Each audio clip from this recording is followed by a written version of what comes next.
The show is really the pinnacle of desperate times calling for desperate measures. Rich guy loses his big job, has liquidity problems, turns to petty crime. That's not savvy, that's stupidity. Maybe it's just desperation. That's the first honest thing you've said.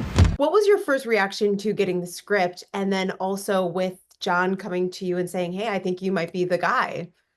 Well, they kind of happened right around the same time. Jonathan and I were talking just in a general meeting kind of way about wanting to work together. I was a fan of his work and he was a fan of my work. So we thought, well, this would be fun. We could be in a little mutual admiration society. Wouldn't it be nice if we came up with something that we'd like to do together? And he had this idea for this world and this show and this story. And I thought, that seems pretty fun. That seems like it has a lot of places to go and fun things to do certainly from a dramatic standpoint. And we could certainly make it fun and funny as well, and make it, kind of something that really has something to say about where we are as a culture right now, and saying something maybe about rampant consumerism and late stage capitalism and all of the things that we're kind of dealing with right now as a culture. And lo and behold, we did it, and we made this thing that clearly got you hooked as you watched 7 of the 9 episodes. So we're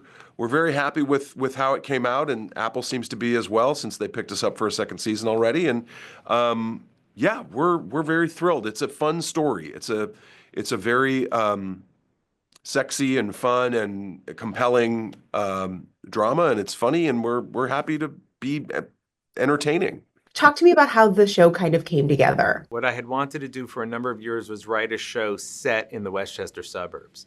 I'd written a number of novels years ago set in the Westchester suburbs, and I'd always wanted to come back to it with a slightly older, wiser perspective. And I wanted to write about the one percenters. I wanted to write about this particular kind of community. The idea of a hedge fund manager robbing his friends and neighbors came later. I don't remember the exact impetus for it, but I was friendly when I lived in Westchester with a number of hedge fund managers. And I was just thinking, I also was living in Westchester when the Bernie Madoff thing happened and a lot of people lost a lot of money. And then the pandemic happened and sort of the impermanence of everything, I think, became something on everyone's minds. Like people who had lived 30, 40 years of their lives assuming everything was theirs to keep suddenly realized how fragile the scaffolding is with all of our lives. And so that's when I got the idea of a man who's losing his fortune in a community where it would be, both devastating and a source of shame to lose your money, and the lengths that he would go to keep up appearances. And that's pretty much where the show came from. At what point did Jon Hamm enter as you kind of saw him as your lead actor? Once the idea really crystallized for me, I really couldn't picture anyone except Jon Hamm doing it. So I actually approached Jon before I wrote the pilot, and I pitched him the idea.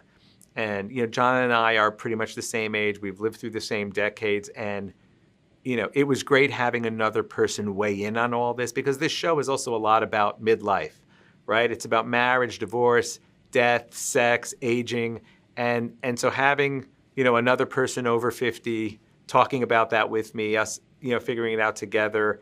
There was something really great about that. And, once he got excited about it, I was motivated to write the pilot, and then we took it to Apple and we set it up. So he's really been in it with me from the very beginning.